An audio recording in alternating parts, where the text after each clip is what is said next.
راديو إرنا راديو إرنا كاب كتما باريس محلالة بإرتاورن غازت إنياتا زدالو نتسا راديو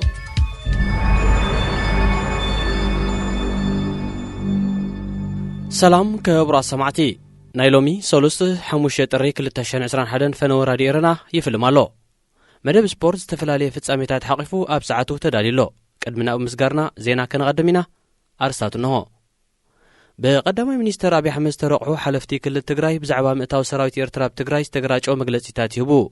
أب منغو إثيوبيا سودان انقبسن كغتسل تهوت إنو زنبرزتي أطغاما نايل سودان كم مستاف سلز بخورة تسريزو قبس إنو سودان ملو دقف كم زلوا بريزيدنت السيسي قليسو هذه إذاعة إرنا زينب زرزر بقدامي منيستر إثيوبيا أبي حمد ترقحو زيت فلاليو حلفتي كل التقراي سراويت إرترا أب تقراي كم زلو كوحديوم تانيهم أتي قدامي منيستر أب تقراي أب زكايدو زلو كينات منقس إرترا نزقبرلو على تقوا بوقعين تمسقنة سراويت إرترا بتقينات مئتاون كساب زقوان زدما أب تقراي مهلاون آيانت أرن يخون مبر جزياوي كانتيبا كتما مقالة خوينوس ترقحي أتاقلتي هايلا سلاسي مسنبر تتاقتما بزكايدو أقيبا سراويت إرترا أب تقراي كم زلون اتحتو معسن بخمين كم زوتسن كوينو مهلاو أرقاقيتو حنتول ألاويت هاجر أو وشت أو قدين استفترة أجم بحجز وتهدر وحيل جوربيت هاجر كتفتحهم فتنا تقنتات بقليلو كفتحنا بزي كإلن نبارس اللي جوروا بتهزبتاتن زي السجاجرة حدا جنيا سجوم تمخانيوم زي تفلالي وجنات تنتانتاتهم زهبو أبشرن كبابيان هبزو قميص تفلالي نايتفتش نقطات بهادوتا سراويت إرترا يحلو كم زلو أقدمو برادي إرنا تقاليحيو سراويت إرترا بكل التجراي أبستولع كينات كم تساتفن كساب زوان زدما أب حيالو كبابيتا التجراي كم زلون بسفيحو يفلت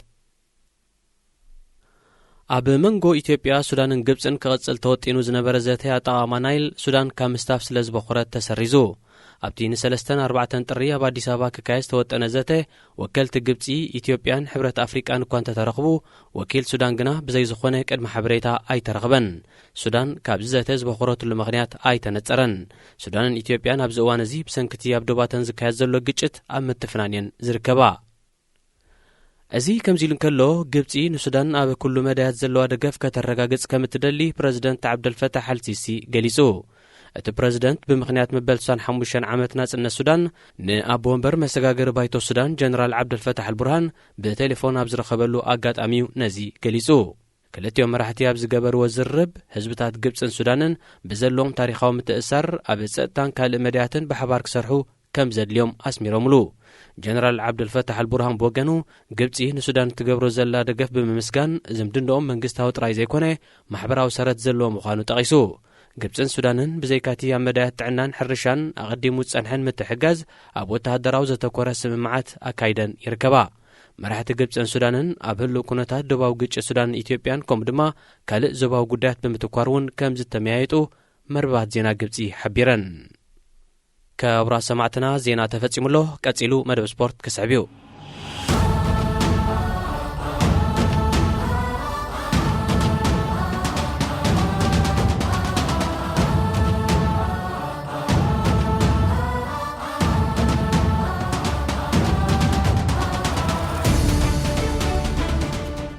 سلام زخبركمن زخبركنن أفكار سبورت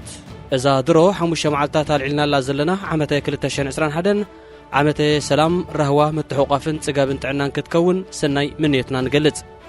أبزينا يلوم فنونا أزاناي تحستوتات زحاقفة مدب سبورت حزنا لكم قريبنا لنا مكتالكم بخبر نعدم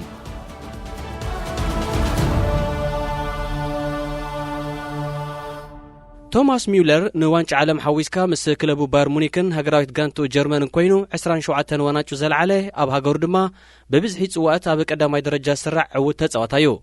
ازي كاب 2008 عام تمر جميرو ماليا كلب باير مونيك لبيسو تصاوت زلون اب عامته 2020 طراي كاب دموز استات 15 مليون يورو اتاو زرخبنات قاي كساب لومي بدرجه كلب 208 شتوتات بدرجه هاجراويت غانتها 38 جولات بسمو اصيفلو بعلت بيتو نمولر ليزا تريد تبهل نساون سبورتاويت كوينا أو در مقلابا فراس تنتف ሚለር ምስታ ኣብ 2009 ቃል ኪዳን ዝኣሰረላ መጻምቱ ብሓባር ምዃን ንዝሓለፈ 4 ዓመታት ጉት ቬትላ ካብ ንዝተሰምየ ሓደ ማእከል መፍረን ልምምድን ስፖርታውያን ኣፍራስ ከካይ ጸኒሑ ሕጂ ኣብ መሰረት ካብ ጋዜጣ ቢልት ዝተረኽበ ሓበሬታ ሚለርን ሊዛን ካብ 2021 ጀሚሮም ፍረዘርኢ ኣብ ምግላብ ኣፍራስ ዘድምዑ ተባዕቶት ኣፍራስ ክሸጥዮም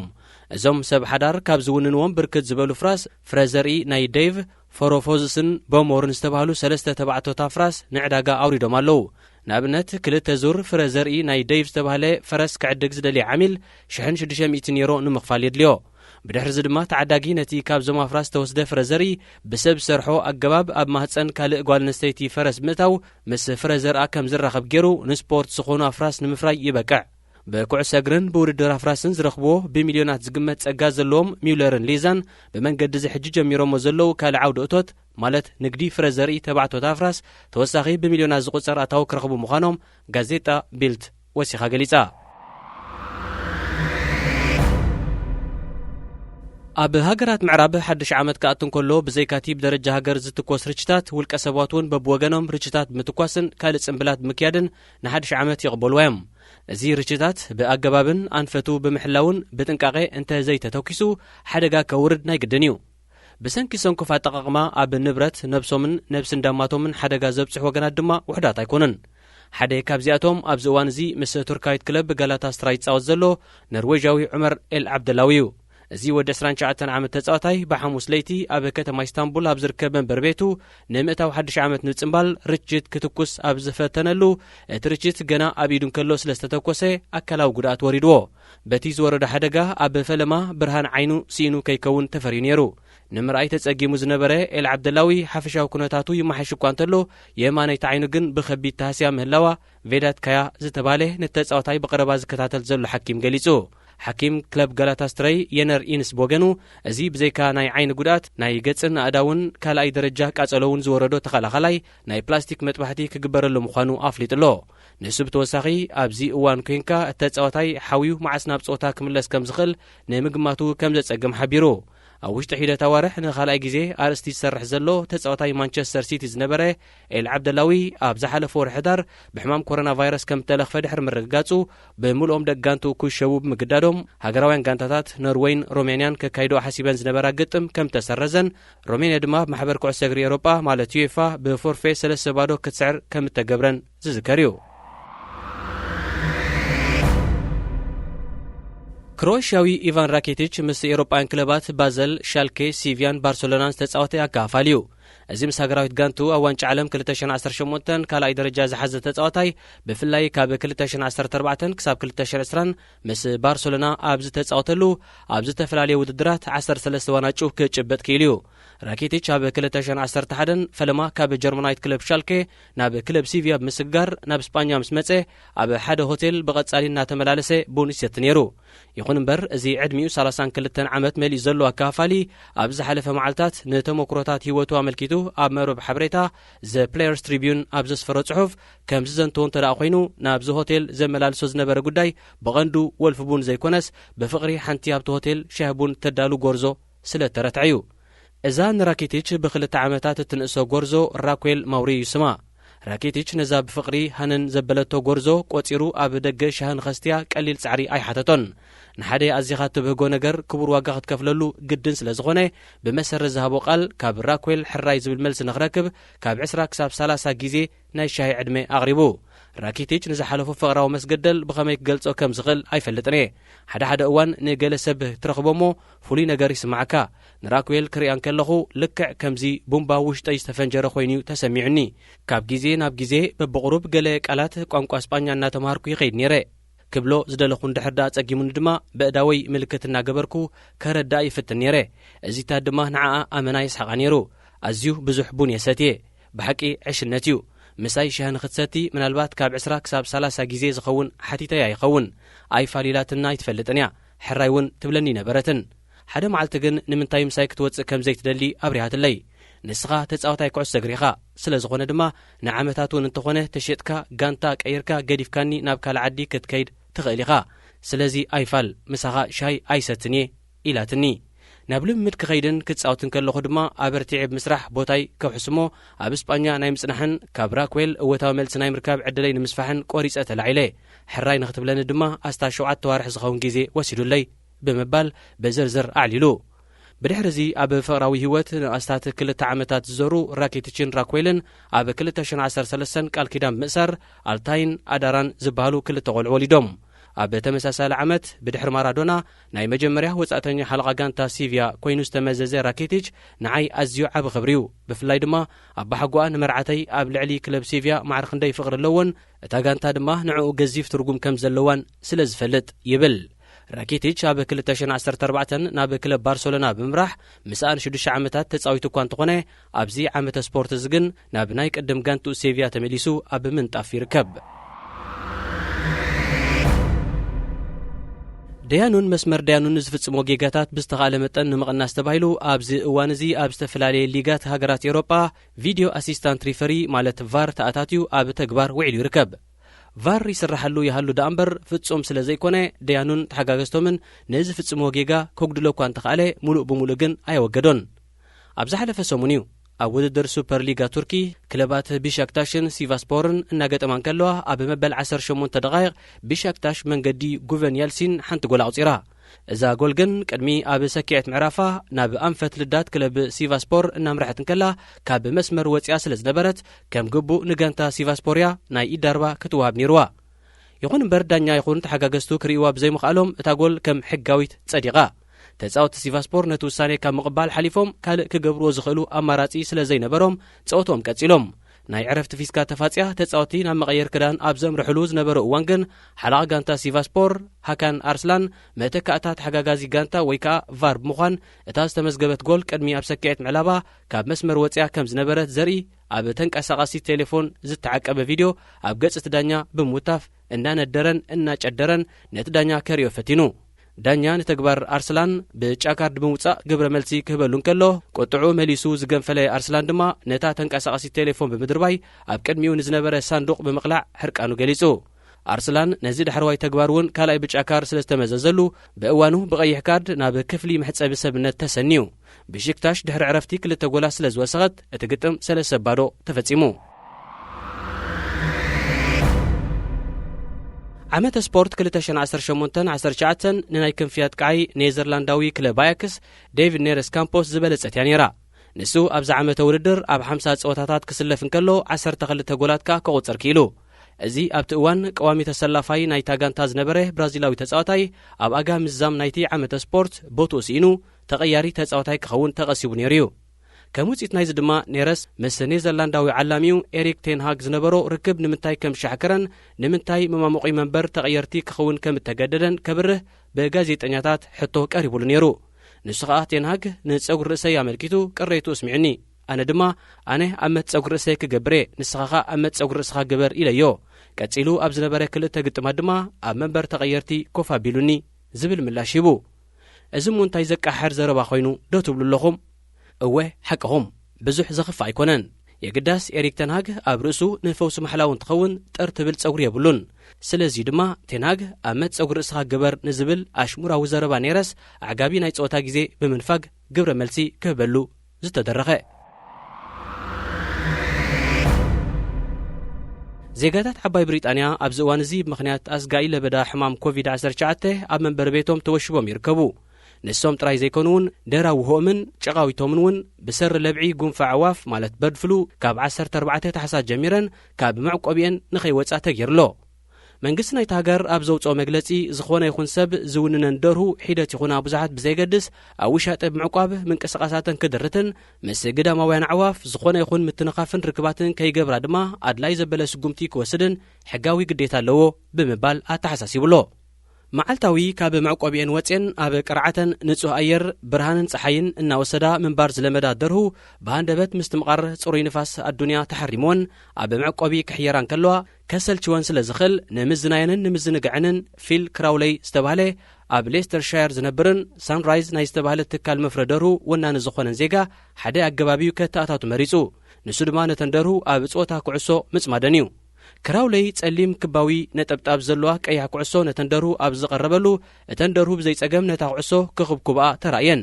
ይኹን እምበር ኣብ ቢቢሲ ዝተዘርግሐ ቪድዮ ከም ዘመልክቶ እተን ደርሁ ነቲ ጸሊም ሕብሪ ዘለዎ ነጠብጠባዊ ክፋል ኣካል ናይታ ኩዕሶ ጥራየን ብኣፈን እናትኾባ ነታ ኩዕሶ ዝቐልዓ ነይረን። ብኻልእ ኣገላልጻ ጸወታ ኩዕሶ እግሪ ዘይኮነስ ጸወታ ኩዕሶ ኣፍ ተባሂሉ ክጥቀስ ይከኣል እዩ። ክራውለይ ነተን ዝውንነን ደርሁ ብዘይካ ኩዕሶ ኣብ ምጽጋን መንገዲ ወይ ከዓ ልምምድ ኩዕሶ እግሪ ከም ምልክት ኮይኑ ንዘገልግል ሃረማዊ ቅርጺ ዘለዎ ጉዝ ነገር ማለት ኮን እውን ተኺሉለን እዩ። ኣብዚ እውን እተን ደርሁ ነቲ ኣንጸባራቒ ክፋል ናይቲ ኮን ጥራየን ክተኽብኦ ተራየን። ንሱ ነተን ደርሁ ንምዝናይ ንምንታይ ዝተፈላለየ ነገራት ከም ዝቐረበ ከብርህ እንከሎ እተን ደርሁ እንታይ ይፈትዋን እንታይ ድማ ብዝያዳ ይስሕበንን የገድሰንን ንምፍላጥን ንምምሃርን ኢለየ ኢሉ ኣብ ዓለማዊ ትካል ሕርሻ ዳይሬክተር ምርምር ካትሪን ዣዳቭ ብሸነኻ ተንደርሁ ዝረኣዮ ኩዕሶ ናይ ምጽዋት ዝምባለ ምስቲ ንሰን ብተፈጥሮን ናይ ምምርማርን መሬት ፍሒርካ ምግቢ ናይ ምድህሳስን ዘለወን ሓያል ውሽጣዊ ህርፋን ዝተኣሳሰረ ከም ዝኾነ ብምግላጽ እቲ ኣብ ኩዕሶ ኣርኤኖ ዘለዋ ተገዳስነት ምስ ግዜ ክሃስስ ከም ዝኽእል ኣሚታ።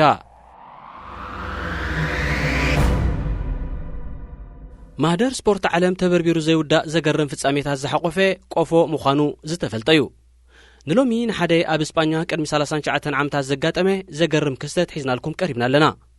ኣብ 1980 ክለብ ባርሰሎና ኣብቲ እዋን እቲ ሓደ ካብ ሓያላት ኣጥቃዕቲ እስጳኛ ዝኾነ ክዊኒ ብዝብል ቅጽል ስም ዝፍለጥ እስጳኛዊ ኤንሪክ ካስትሮ ጎንዛለስ ብ450,000 ፓውንድ ዓዲጋቶ።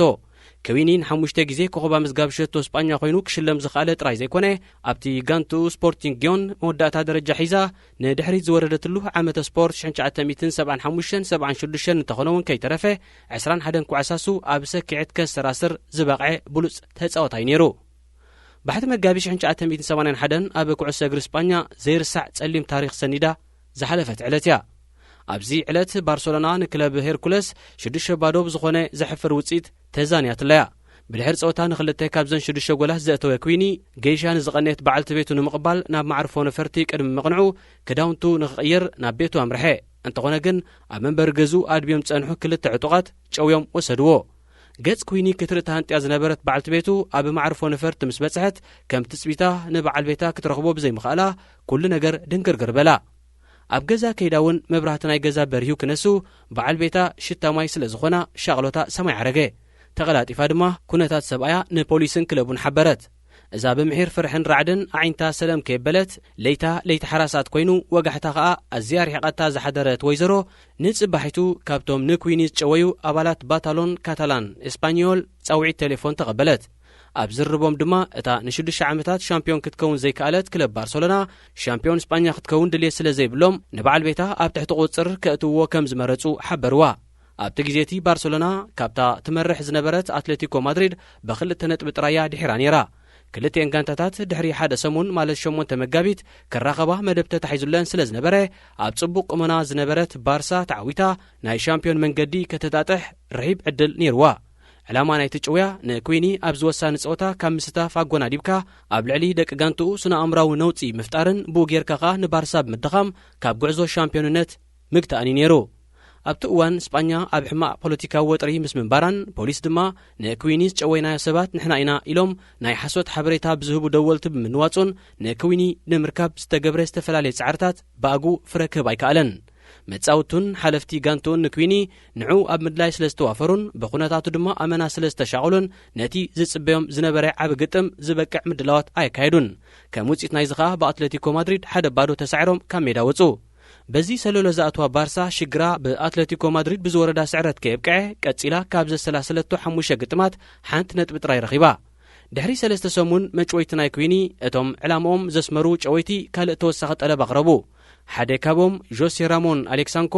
ናብ ዝተባህለ ወዲ ጋንቱ ንክዊኒ ደው ኢሉ ፍርቂ ሚልዮን ዝኣክል ገንዘብ ኣብ ስዊዝ ኣብ ዝርከብ ናይ ባንኪ ሕሳቦም ከሰጋግረሎም ተዳኺሉ ነቲ ግዳይ ብዘይ ገለ ጉድኣት ናጻ ክሰድዎ ምዃኖም ነገሮ። እቲ ዝነበረ ጸቕጢ ካብ እዋን ናብ እዋን እናወሰኸ ስለ ዝኸደ ፖሊስ ናብቲ ዝተባህለ ናይ ሒሳብ ባንክ እቲ ዝተሓተተ ብዝሒ ገንዘብ ኣሰጋገረ።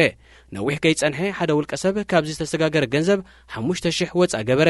እዚ ኩነታት ንፖሊስ ኣገዳሲ ኣንፈት ስለ ዝሃቦ ፖሊስ ኣብዚ ፍንጪ ተመርኪሱ ን3 እስጳኛውያን ብምክትታል ኣብ ሓደ ኣብ ከተማ ዛራጎዛ ዝርከብ ጋራጅ ኣብ ትሕቲ ቀይዲ ኣእትዎም። ክዊኒ ድማ ድሕሪ ናይ 24 መዓልታት ጻዕሪ ብ25 መጋቢት ኣብዚ ዝተጠቕሰ ጋራጅ ጨጎርጎር ኢሉ ብድሓን ተረኽበ። ኣብ ልዕልቶም ጨወይቱ ወግዓዊ ክሲ ክምስርት ብፖሊስ ንዝቐረበሉ ሕቶኻ ብመስደምም መልክዕ ነጺጉ።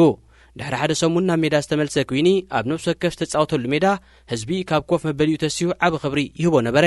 ካብቲ ኣዝዩ ዘገርም እዚ ኣብ 1949 ዝተወልደ ተጻዋታይ ኣብ እዋን መጭወይቱ ውሕድ ዘይኮነ ጸወታታት ሓሊፍዎን ከሎ ነቲ ዓመተ ስፖርት ቀዳማይ ብምዃን ኮኸብ ኣመዝጋቢ ጎል ኮይኑ ምዝዛም እዩ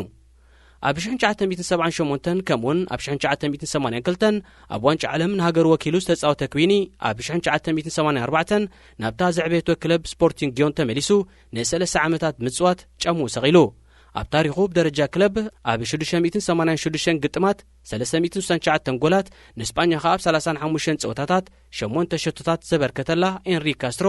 ብ27 ለካቲት 2018 ብሕማም ልቢ ኣብ መበል 68 ዓመት ዕድሚው ዓሪፉ ኣብ ጽባሕ ሕልፈት ህይወቱ ክለብ ስፖርቲንግ ጊዮን ንስታዲዮማ ኤልሞሊኖን ስታዲዮም ኤልሞሊን ኤንሪ ካስትሮ ኩዊኒ ብዝብል ስም ተኪኣቶ ዝኸበርኩም ተኸታተልትና ንሎሚ ኣዳሊናዮ ዝነበርና ትሕዝቶታት ተፈጺሙሎ ደጊምና እዚኣቲና ዘለና ዓመት እዚ ርሑስ ዓመት ክኾነልኩም እናተመነና ክሳብ ዝመጽእ ሰሉስ ብኻልእ ትሕዝቶ ንራኸብ ንኹልና በብዘለናዮ ሰላም እንትዕናን